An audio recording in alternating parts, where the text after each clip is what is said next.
Good afternoon, everybody. We'll give it another minute or two. It looks like we're getting people trickling in. And so let's give it another minute or two before we get started.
Well, I've got 12:01, and it looks like our participation is, we might still get a few more people coming in. So let's get started with this afternoon's presentation on broadband cooperatives, the opportunity for local Wisconsin communities. My name is Carl Green. I'm the program manager for the local government education program with the Community Development Institute. And I'll be joined today with Courtney Berner, the Executive Director for UW Center for Cooperatives, and Bill Omikin, Professor of Practice of Law in the local government education program within Extension as well. Next slide, please. So just for everyone's information, this session is being recorded. We will share a PDF of the slides after the webinar. And we ask that as you come up with questions, as we're going over the materials, please put in any of those questions that you might have in the Q&A box. There will be time at the end for questions, but if you enter the questions as they come to you, then you won't lose them or forget about them as other things might come up, and we can start to begin our responses, or at least thinking about our responses, but we'll handle them at the end. We will also be dropping within the chat a link to a demographic survey, which Abby just put in the chat now.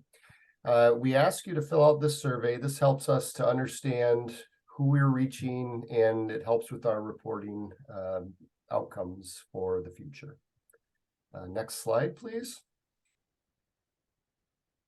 So just a roadmap for what we're going to be covering today. We will be speaking on government funding focus on the underserved communities, which is the BEAD program. We will give an overview of that program, and then we'll talk about cooperatives in Wisconsin and just how they have a history in Wisconsin. In particular, we'll highlight the Wisconsin telecommunication cooperatives. We'll discuss cooperatives in comparison with other corporate structures. We'll talk about some of the public-private partnerships that are developing in broadband with cooperatives. And then finally, we'll wrap up with what does it take to start developing a cooperative from the beginning. Next slide, please. So there's several questions that we'll be addressing today, and we hope that you have lots of questions. We'll leave time towards the end. But the first question is there a role for new Wisconsin cooperative development to provide broadband to underserved communities? Second, what does it take to begin cooperative development process? And Courtney will be talking about that in some detail. Also, we'll be looking at can local communities partner with existing telecommunications cooperative or with new cooperatives that are formed. And then how can cooperatives partner with local units of government to deploy broadband? So those are some of the questions we'll be focused on during the presentation. Going to the next slide, you'll see a map This is about a year old, just a little bit over a year old.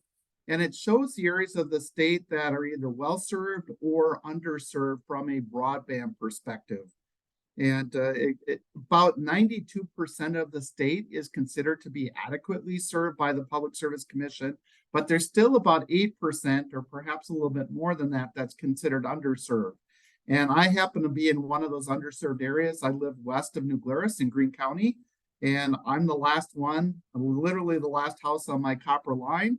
And I can tell when all the students in the school district are online, because then I have very, very little broadband access. And that's one of the reasons why I come into campus pretty much every day to make sure that I can actually work, because it's really difficult to do that from home. Going to the next slide. So the state is attempting to address the broadband disparities by participating in a new program. But first, I'll just note that there is a state broadband plan that was begun in 2021. And it's intended to provide resilient, accessible, affordable, and high-performance broadband all across the state, regardless of where the Wisconsinite happens to live.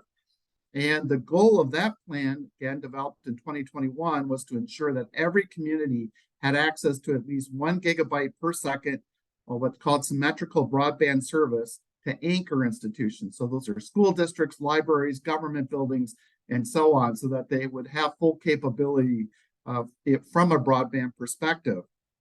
And the goal is to ensure that 97% of Wisconsin homes and businesses have similar access by 2025, which of course is next year. So obviously we're not there yet. We'll talk about some of the steps that are intended to get us there. But the goal is, from the state's perspective, of having at least one internet service in each community, hopefully more than that, to ensure that there's competition to the greatest extent possible. And then the overall state goal is 25 megabytes per second download and 3 megabytes per second upload. They call it 25-3, 25 down, 3 up. And that's what the state is hoping to achieve, again, all across Wisconsin. And also, in addition to that, is access by 75% of households with income below 200% of the federal poverty level, and to ensure that the cost is reasonable and it's affordable for those homes. Again, this is a plan by 2025.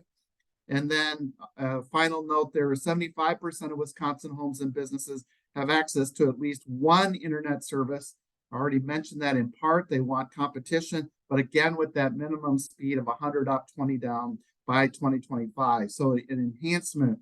And those that are in areas that are currently underserved, as those areas that are well served continue to advance in broadband deployment, the underserved areas continue to fall further behind. And so the state really has a strong concern to bring everybody up as much as possible to the same level.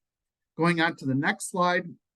So in response, there's what was developed is what's known as the BEAD program, which is the Broadband Equity Access and Deployment Program, again, otherwise known as BEAD. And the tagline is Internet for All. And I've already mentioned that as a goal, but that really is the goal, to ensure that no one area of the state of Wisconsin is left behind. We have a team here at Extension that focuses full-time on BEAD deployment. And we encourage you, to the extent that you have questions for that team, either ask us during the course of the webinar today, but of course to contact us afterwards, and we can put you in contact with the specialists for the BEAD program here at Extension. Nationwide, there's $42.5 billion with a B allocation to build broadband infrastructure, and that was all part of the President's Infrastructure Act. Wisconsin has been allocated just over $1 billion, or just under 1.1 billion. We are one of the largest recipients of BEAD dollars in the country. And the allocation was based on a formula that tracks lack of broadband access.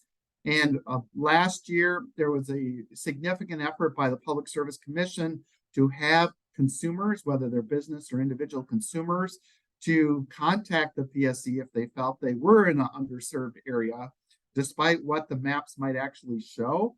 And I was one of those consumers who reported being underserved. And so this is really meant to address, again, those areas. There's also $24 to $30 million allocated for capacity grant funding for digital equity projects. So to make sure that not just underserved communities, but if there are underserved populations to ensure equity. And again, there's the state 5-year action plan, and you can see on the slide what the cover of that looks like. And this is all through the Wisconsin Broadband Office, which is part of the Public Service Commission of Wisconsin. Now we'll turn it over to Courtney, and she'll talk about cooperation in the state of Wisconsin. Great. Thanks so much, Bill. I had to laugh at the extra 51 cents tacked on to our $1 billion of investment in broadband. So we're here to talk about broadband and specifically how the cooperative model can be applied in the context of broadband deployment. So let's take a step back for a moment and talk about what the co-op model is, what cooperatives are in our state. If I've learned anything over the last 12 years at the Center for Cooperatives, it's to not assume that people understand what I'm talking about when I say the word cooperative. So essentially, cooperatives are enterprises, in most cases businesses, that are owned and controlled by the people who use that co-op's services. And the members, which is what we call the owners, controllers of the co-op, the members can be consumers in the case of like Willie Street Grocery Co-op, Group Health Cooperative, Rural Electric Cooperatives, credit unions, telecommunications cooperatives, which Bill will talk about later in our presentation.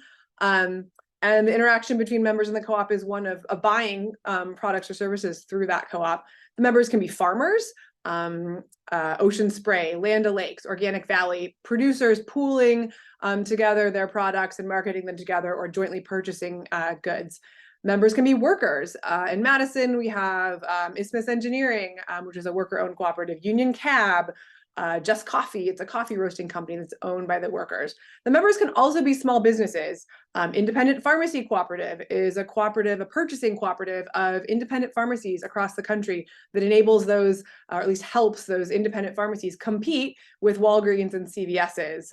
Ace Hardware is another example.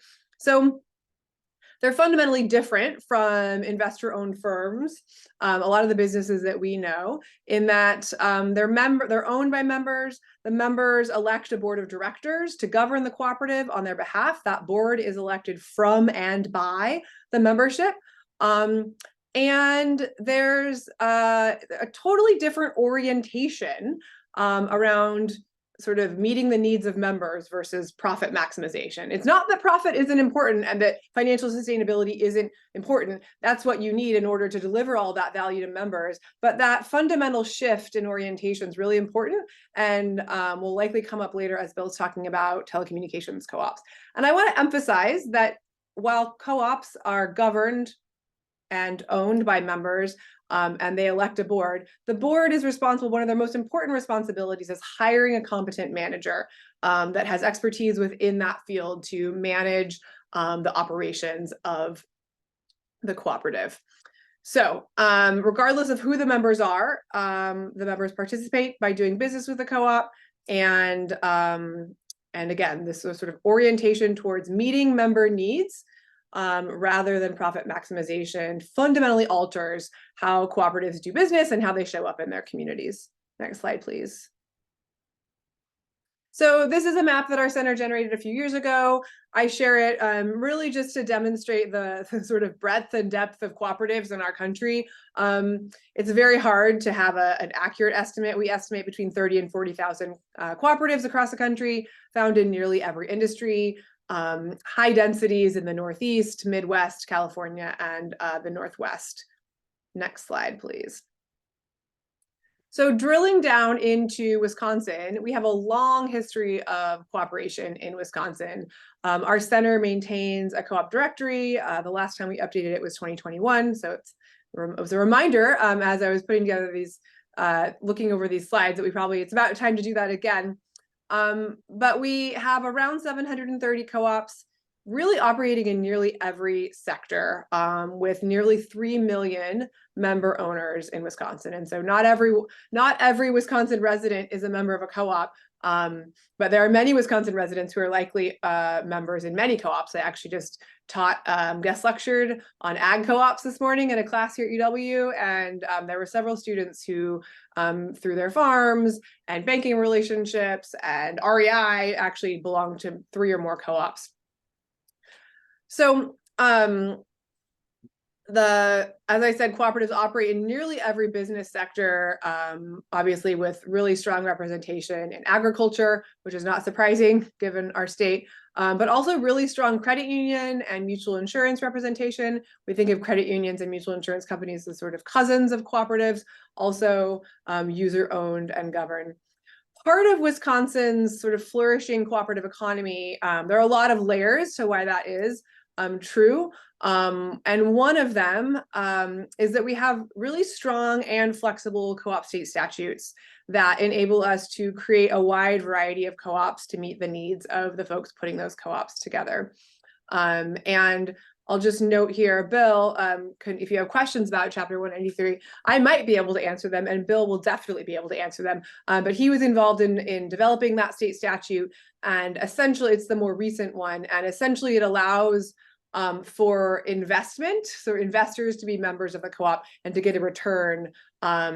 They have some limited governance and financial rights, but it provides a little, the main takeaway is that it provides some additional flexibility within the cooperative structure to bring in investor capital that is still patient investor capital, but in very capital intensive projects, which broadband often is, that can be an important, you can need that flexibility. All right, Bill, I'm going to turn it back to you to talk more about telecommunications. Okay. Thank you, Courtney. And I'll just note at the very end of this slide that the Chapter 193 mixed or put together the best parts of the limited liability company law, LLC law, with Chapter 185, otherwise known as the traditional cooperative law. And so it is a very, very flexible type of corporate structure. And over my legal career, I'm an attorney. I probably incorporated over 1,000 corporations. Maybe 240 of them have been cooperatives, and this law is used by a lot of people in Wisconsin, but also a lot of people from outside of the state of Wisconsin who want to choose this law for their organization. So what we're talking about today, obviously, is broadband cooperatives, but Wisconsin has a long history in telecommunications cooperatives. And so this isn't something that's a pie in the sky. Gee, wouldn't it be nice if we could do this? This is something that's already been done in a number of areas, particularly in the central and western portion of our state.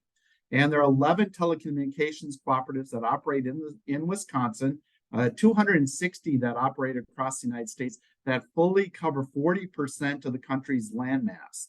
Now, in many cases, this is in areas where there is not a real dense population, because as Courtney and Carl and I know, over the years, the decades, the century, cooperatives have formed when other typically for-profit businesses would not step in to provide a product or service because they did not feel it was profitable. And that's how we got rural electrification, in many cases, rural telecommunications, and other types of things that were really targeted towards underserved areas of the country. So as we talk about broadband cooperatives, this is a part of a very consistent stream of cooperative development in the United States.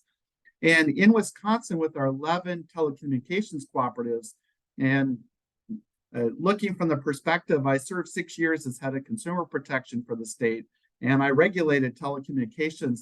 And one of the things that I noted is that the telecommunications cooperatives were the first ones to deploy broadband in rural parts of Wisconsin, and to do that at about half the price that was being charged by their for-profit competitors in more densely populated parts of Wisconsin.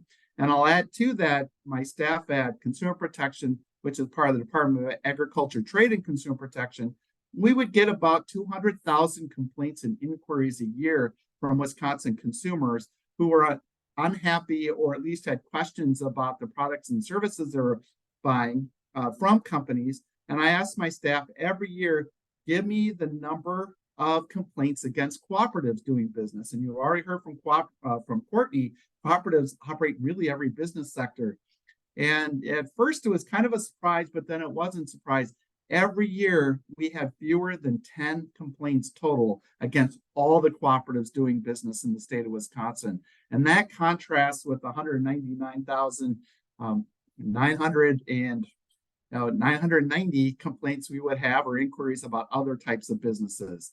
And so it really points out a contrast between how cooperatives operate and how other companies operate. So pulling this back to telecommunications cooperatives, because co-ops are member-owned and governed, it's probably not a surprise that farmers and other rural residents said, we need broadband, particularly as we get into the smart agricultural economy, because farmers are early adopters of technology. They needed to have that broadband connection. And so they went to their local cooperative. In many cases, they were elected to the board of directors of the cooperative, said, we need to do this.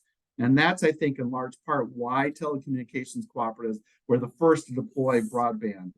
Going on to the next slide, you can just see a map, kind of like Courtney's map.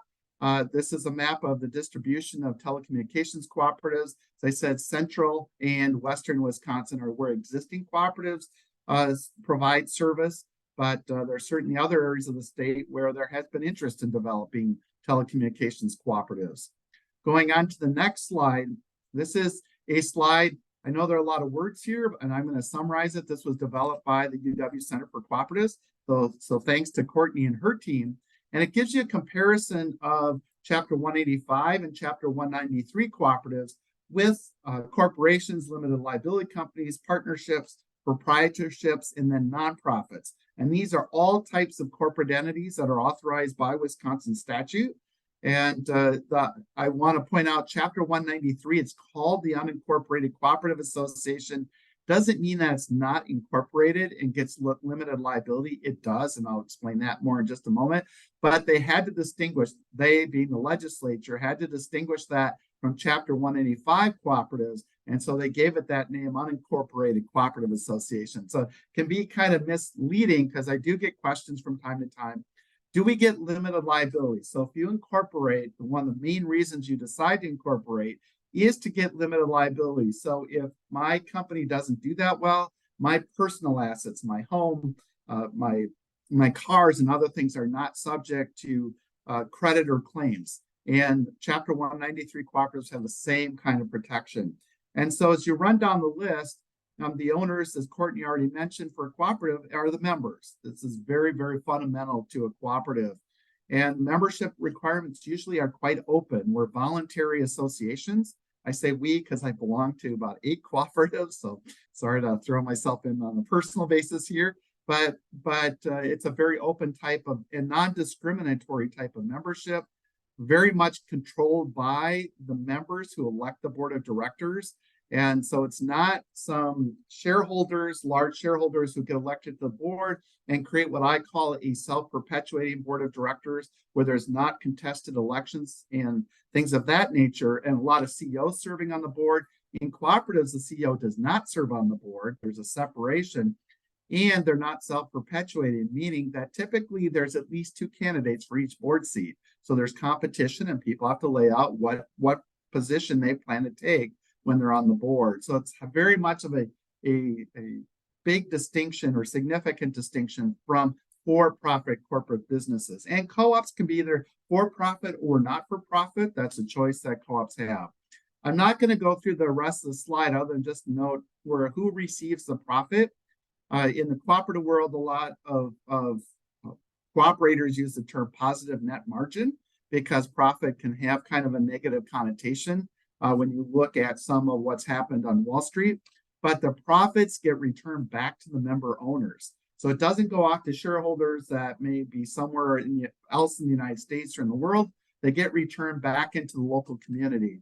And a great example is Farm Credit. Farm Credit is a cooperative. It's owned by 500,000 farmers across the United States.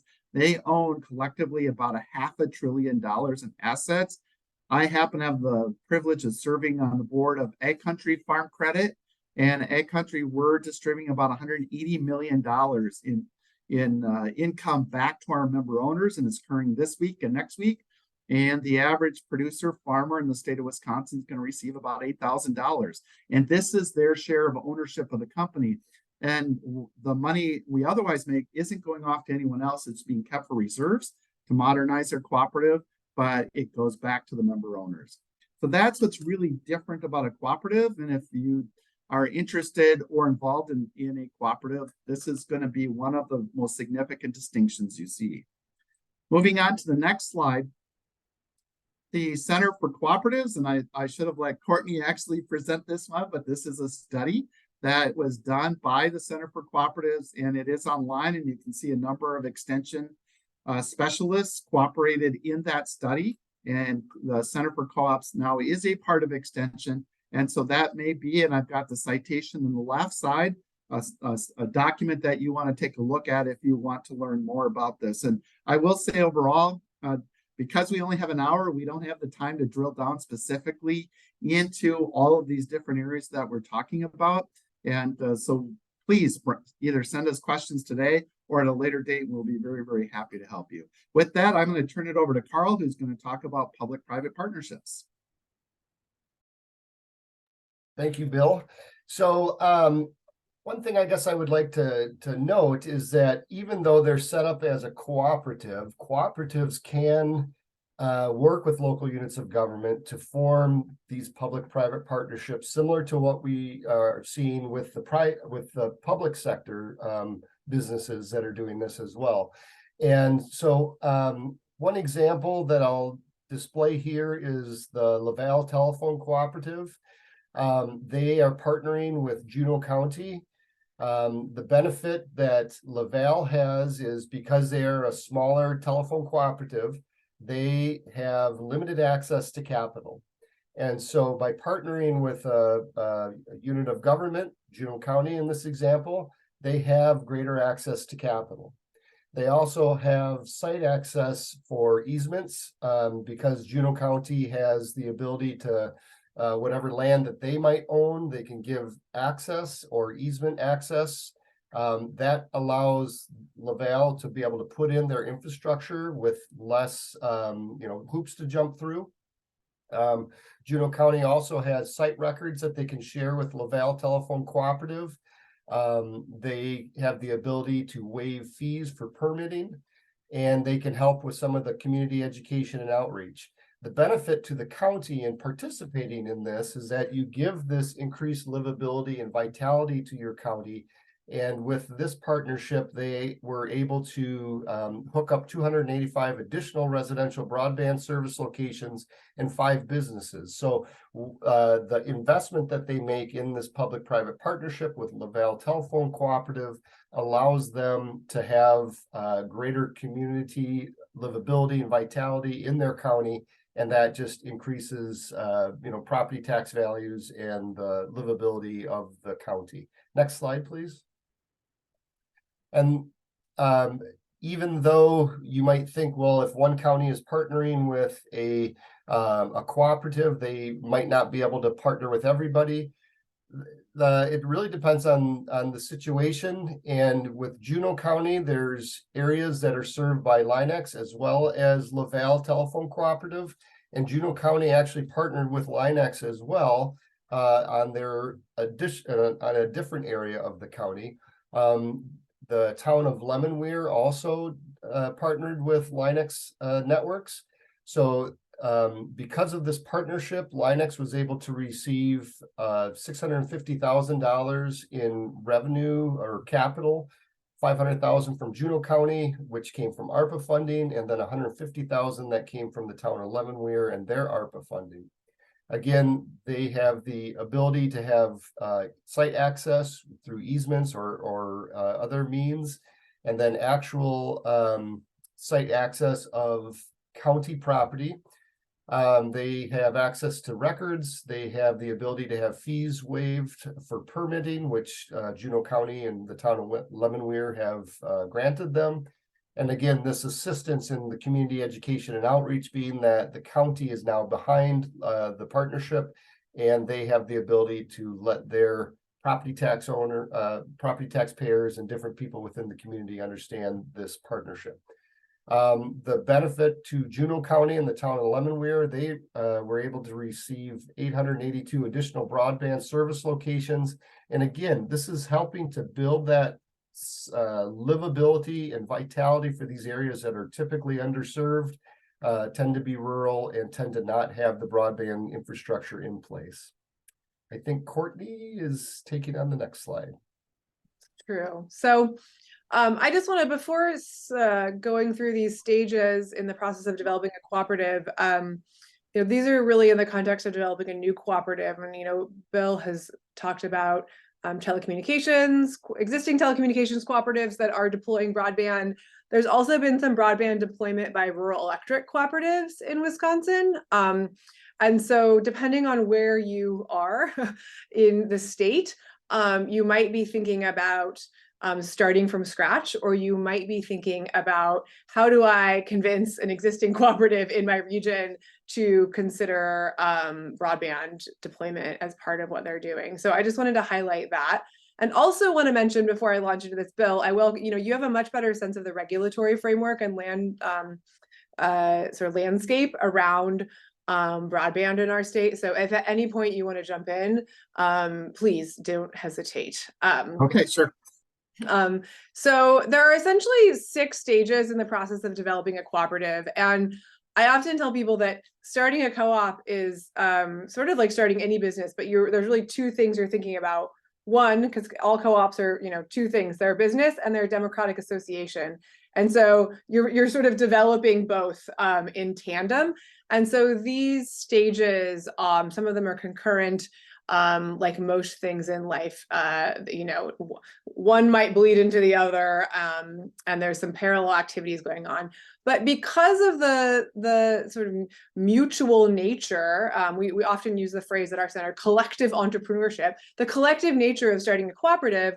One of the first things that must be done early on during that exploration stage is really understanding, is there interest?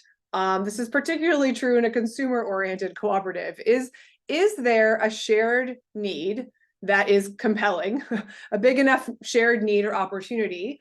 And is collective action or developing a cooperative the best way to serve that need, to meet that need, or to take advantage of that opportunity? And so during this explore stage, you're identifying what the need is. You are exploring public interest and in sort of developing a cooperative to meet that need. I think in the case of broadband, what Carl just shared is really important. What part of that exploration is understanding the demand, and part of it is understanding potential partners within municipalities or other cooperatives that might assist in, so demand from the consumer side, but also demand from people that are connected to consumers that might be willing to help, and how might you involve them. But it's really exploring the model and understanding if it's the right fit, and sort of the culmination of that stage is the formation of a steering committee, which essentially is a committee that has agreed to explore the feasibility of bringing this co-op into the world. Stage 2 is assess, and that's really when there is a feasibility study conducted. This is particularly important in a capital-intensive endeavor, that we poke all the holes in it. Is it possible? Is the demand there? What's the competition? What financing might be available? And typically some sort of third party is hired to, there's a performed by question mark, is hired to conduct that feasibility study. And this is a good time to plug that WEDC, Wisconsin Economic Development Corporation, currently has a co-op development grant program that funds feasibility studies, business plans, and other eligible co-op development activities for new cooperatives in the state, for businesses that are interested in converting to a cooperative structure, or for existing cooperatives that are exploring a growth opportunity or expansion. So there's actually money available at the state level right now to assist with these, especially with the feasibility study, but with other stages in the development. So the end of that phase, the culmination of that phase, is really evaluating the feasibility study results, Does it look feasible? Yes or no? And if yes, moving forward into incorporation, which is just making the co-op into a legal entity. Like all businesses, cooperatives are incorporated at the state level, typically either through Chapter 185 or Chapter 193. In order to call yourself a cooperative in the state of Wisconsin, you must incorporate as a cooperative. And then you have to have the word cooperative in your legal name. So like with any business, you file articles or file something with the state, and then you adopt bylaws, which essentially are kind of like, it's not quite, but kind of like an operating agreement in an LLC. Well, like these are the rules about who can be a member, how do they become a member at a high level, how many people are on the board, how do we make decisions collectively, again, at a high level, but it's a legal document that needs to be in place before the co-op begins operating. And I know that Bill can tell stories about co-ops that have failed to, we both can tell stories about co-ops that have failed to complete their bylaws before starting to operate, and some of the pitfalls of that approach. And then sort of the normal things that a business does, opening financial accounts, setting up sort of the basic, getting all the numbers and all the things you need to do business as a legal entity. Next slide, please. So stage 4, and again, like I said, many of these are happening. For those folks out there who like Gantt charts, this is a Gantt chart with a lot of overlap. I like Gantt charts a lot. So then you move into planning. It's feasible. We're incorporating the business. Incorporation may happen sort of after business planning, before. It usually happens somewhere in here, depending on the nature of the co-op you're forming. But taking the results of that feasibility study and operationalizing them in a business plan, who will the members be? How will we, what's our plan to profitability, or generating a surplus, as we sometimes say in co-ops, for that business. And part of, oftentimes that steering committee, some or all of those people, they essentially morph into this board, and then eventually there's a board that's elected by the membership. Another stage is capitalization, which again, in something like broadband, is likely a really important component and has hopefully been very well thought out in stage 3 and 4, both in feasibility analysis and planning for launch. And then membership drive, which something I don't think we've talked about yet, is that one of the ways in which members sort of participate in the cooperative is they contribute capital, and that can look like very different depending on what type of co-op you're a member in. When I joined Willie Street Grocery Co-op, I think it was $75. I think at REI it was $25. When you join an agricultural cooperative and you are delivering milk, it could be several $1,000s. So it's very, very dependent on the type of co-op, the nature of the relationship between the member and the co-op. But typically some small part, sometimes a larger part of that initial capitalization comes from member capital, member equity in that business. But often, co-ops can access debt capital in the same way that other firms can. And so securing that startup capital and then launching, and again, hiring staff, addressing the licensing, regulatory, and insurance issues, again, which often get sort of explored much earlier, but dealing with them, putting the right things in place. And then, we haven't talked about cooperative principles yet, but cooperatives of all kinds across all industries around the world adhere to a set of 7 cooperative principles that were essentially put out by the International Cooperative Alliance. And cooperative principle number 5 is education and training. And so we always include this as a bullet in that last stage, because if cooperatives are going to be successful, member-owned and governed businesses are going to be successful, there's a lot of education and training that needs to happen for members, for the board, to ensure that they have what it takes to successfully govern that business. So that's a lifelong stage in a cooperative. So Bill, if there's anything that you want to add, I will stop there.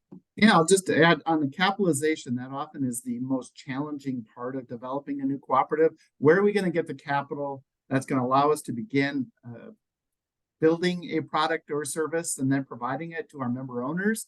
And what's unique about BEAD is there's actually a lot of capital. I already mentioned over $1 billion coming into the state of Wisconsin.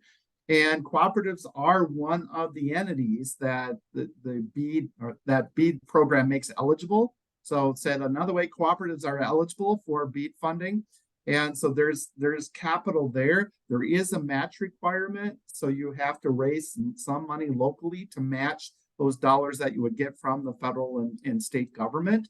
But that can be raised a number of different ways. And one that could be looking for partners in the cooperative community that already exists there, whether it's a telecommunications cooperative or looking to your agricultural cooperatives, your local credit unions, and others who may see a very strong community development interest in providing some of that initial capital.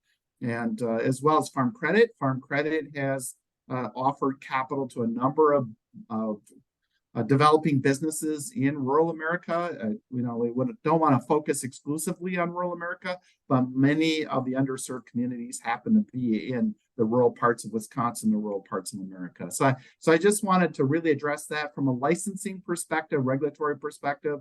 It's through the Public Service Commission. There's really two kinds of telecommunications providers. One's known as ILECs. Those are incumbent local exchange carriers. And thinking of the former telephone company, which now they provide lots of different services beyond landlines. And landlines, of course, are rapidly diminishing as a service, but they're ILECs and they're tied to specific geographic territory. And as a result, they're heavily regulated by the Public Service Commission of Wisconsin. Then there's what's known as CLECs, competitive local exchange carriers, CLEC. And those are allowed to basically cross those geographic boundaries and provide competitive telecommunication services, including broadband, in the parts of the state where there's a demand for them. And that has a much lower level of regulation compared to ILECs. And the state wanted to encourage competition across the state of Wisconsin. And that's why you have a little bit different regulatory rubric, if I can use that term. And so a new telecommunications cooperative would be known as a CLEC, and again, under that lower level of regulation relative to an incumbent exchange carrier. So hopefully that wasn't too complicated. Wanted to throw at least a little bit of that in to our presentation so that everyone had at least a little bit of understanding where does the capital come from and what's the regulation look like. Thanks, Bill. And I'll just mention that Abby dropped a link in the chat for the WEDC Cooperative Development Grant. So. And finally, there are a lot of resources that are available. We've listed a number of them here. The Wisconsin Broadband Office at the Wisconsin Public Service Commission, the Wisconsin Economic Development Corporation that Courtney's already mentioned, WEDC, regional planning commissions. There are regional planning commissions all across the state, and they have personnel that stand ready, willing, and able to help launch efforts like this, as well as county economic development corporations. I happen to live in Greene County, so I put the logo for the Greene County Economic Development Corporation, but Olivia Oddie, very interested in cooperative development. We just had a conference on cooperative housing development, because housing is also a strong need of many of our rural, much less our suburban and urban communities. And last, but certainly not least, our Division of Extension here at UW-Madison. We have specialists all across the state. You're seeing 3 of us here that are talking about this, but there are many more besides us, some who might actually be listening into this program. Thank you for being our colleagues. And so there is a lot of information available and resources available. And Carl, I don't know, and Courtney, if you want to jump in just from the UW Center for Cause perspective for Courtney, and Carl from local government here at Extension.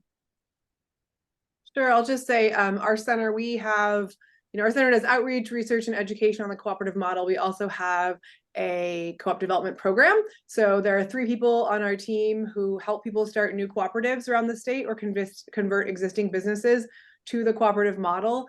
I will say we do not have deep knowledge in broadband. So we would want to work in partnership with someone, who sort of knows that landscape, but our center is well resourced for supporting new co-op development in the state. So don't hesitate to reach out to us. From the local government education side, we try to educate elected officials. If there are elected officials that are uncertain if getting involved either financially or in some sort of public-private partnership manner, if that makes sense for a unit of government, we can provide a bunch of examples that illustrate different units of government getting involved financially and showing the commitments that they've created to help secure broadband in their counties. So we're just an email or phone call away. And I will just note, just to add a little bit onto what Carl said, there are a number of cooperatives where local units of government are members of that cooperative because they wanted to help incentivize the creation of that product or service in their community. And so the local government is a really good partner, and a really good example of that are the CESAs, Cooperative Educational Service Associations across the state. Those are co-ops formed by school districts, and the school districts use the CESAs, and there are a number of, well, they cover the entire state. Forget exactly how many, I believe it's 12.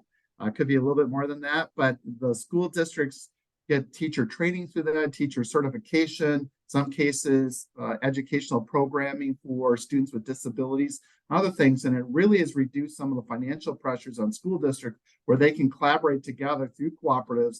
The whole motto about cooperatives is we can achieve a lot more doing things together than we can independently of each other. And the school districts have certainly done that. I'll just note that Governor Evers is the one who helped originate those CESAs here in the state of Wisconsin, and he's proven to be a very strong cooperative advocate, as are many state officials, regardless of party. And so cooperatives are strongly knitted into the fabric of Wisconsin, and this is an opportunity to try to access more BEAD dollars for disadvantaged areas of our state.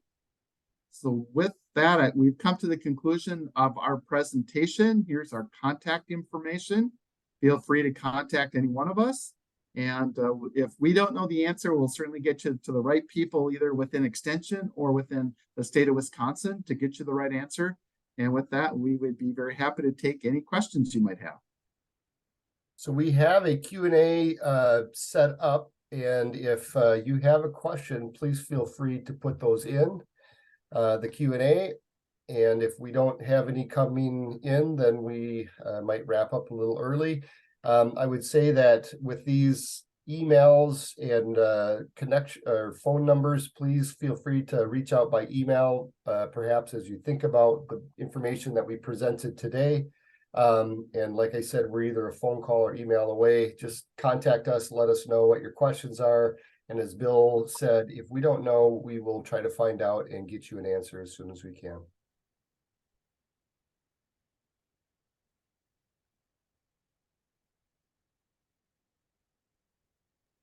Well, I think that we maybe will wrap up a little bit early because it looks like we're not getting any questions coming in. Again, feel free to email us if there is anything that we covered that you want to learn more about, and we can try to provide that information. We thank you for taking your time today and joining us on this webinar on broadband cooperatives, and we hope you have a good rest of your afternoon. Thanks, everyone. Yeah, thank you, everyone.